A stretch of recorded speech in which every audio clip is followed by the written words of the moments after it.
hey, I don't know anything about Apex Legends. I'm guessing it's a game because that's what this kind of boxing makes me feel like it is. But for $6.99, I think, hey, why not try it? I do like robots.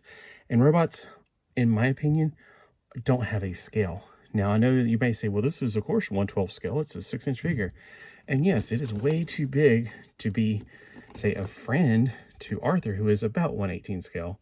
It's a little bit shorter. But in my universe, robots are any size, all over the place. They could be small, they could be big. That's why there's this figure line that I'm interested in, and it kept saying 1/24 scale. I'm like, okay, when I build model kits, they're like 1/100 scale and 1/144 scale. I don't know what 1/24 scale is. If it's the same kind of robot that I build, it would be massively huge. So I was asking somebody, I finally found out that 1/24 scale is about the size of him for those figures, for those robots. But robots, unless it has a real life thing to compare it to, scales are irrelevant. There's no possible way to say this is a certain scale because we don't have anything in real life to compare it to. That's what scales are. Scales compare the model to the real thing.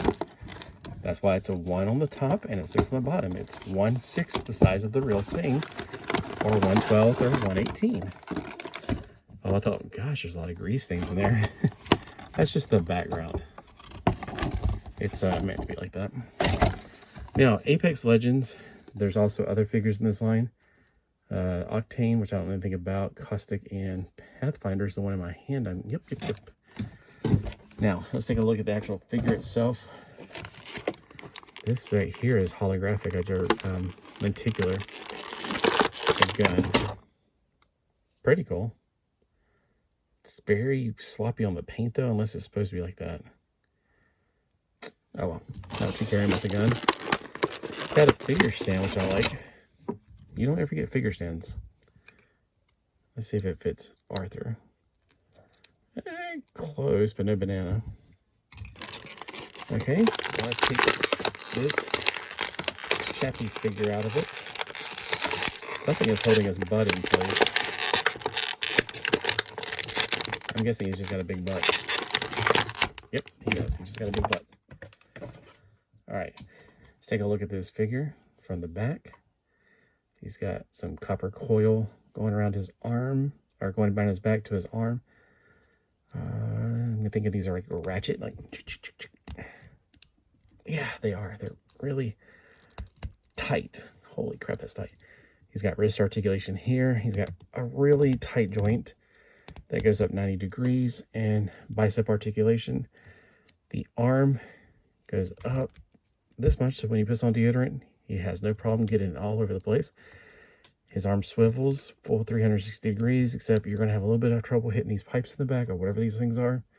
It's very steampunk looking-ish, and this is like it's things that blow up. He's got some ab crunch here, but I don't know for the life of me how to get it to work. Look. Yeah, it's very much hindered by this being in the way, so you can go that far forward and that far back. That was a waste of money, in my opinion, to put that ab crunch on there. His head appears to be on a ball joint because yep, you can tell that if you pull a little bit tighter, you can get that off the ball joint. I'm not going to do that because I'll end up breaking him. This arm is the same, very tight. All right, on his waist, my gosh, that thing's all over the place. So it looks like this whole thing's a ball, but it's not. It's really just a coupling for the ball inside, which gives him all kinds of articulation going forward, backwards, and twist it. Then his legs. What are his legs on? They look like they're on a pin, but yeah, they're very ratchety. But they also can go out and in, so I'm not 100% sure what that is on, what kind of joint that is. The knees. They look like some kind of like pan, with the little small feet. Golly, those are teeny tiny. And they're articulated. What? I don't know why anybody would want to articulate something that freaking tiny. And then he's got double jointed knees like he needs them, but that hinders him from going all the way back even more. So he can't kick his own butt. But again, if this is a 90-degree bend, yep, pretty much. I thought they were going to bend forward like a cow or something, like he's pan or something. And then let's see, with this stand, ID wed. All right, so he's on his tiptoes right now, but I'm guessing he's supposed to be on his flat feet because that's where the hole is for the peg. It's a very small stand for such a big figure. I don't know how it's going to keep him toppling over or stay on his feet.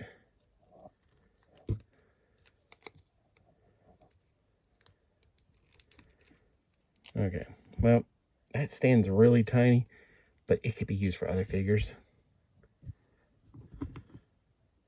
This is not a very firm foundation he's on, but he almost stands.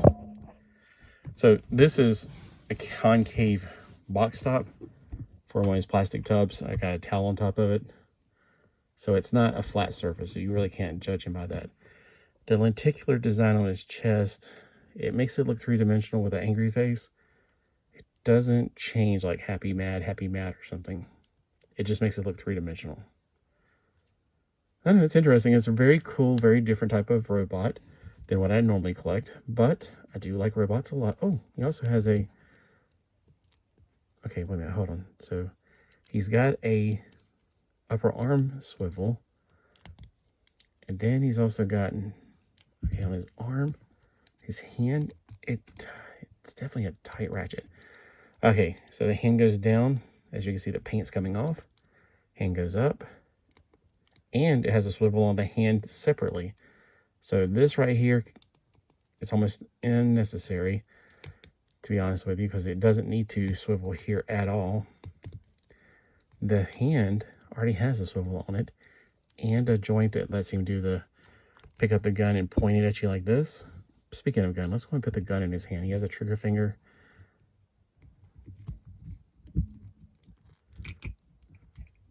All right. It's not that challenging to get it in there, actually. His fingers are very soft. So you can do the whole pick it up and do something like that with a rifle or something like this instead of a pistol. I like to be more straight. Can he do it like where he's holding the base of the gun with one hand? I don't think he can. Like, if you want to do him like side shot, like he's holding it. Well, he can hold it like he's running like a soldier. Yeah, that's pretty cool. So that's interesting. I don't know anything about this game, but let me know below if you know anything about this figure and if you think this figure is worth the money I paid for it, which is not that much. Let me see. It was like, what, $6.99? $6.99 for this figure. It says compared to $15. I guarantee you it's more compared to $20. If I saw this in like Walmart, it'd probably be 20 bucks. Usually figures this big are 20 bucks or more. But do you think it's worth $6.99? Do you know anything about this figure? I don't know anything about this figure. Comment below. Thanks. Have a great day. Bye.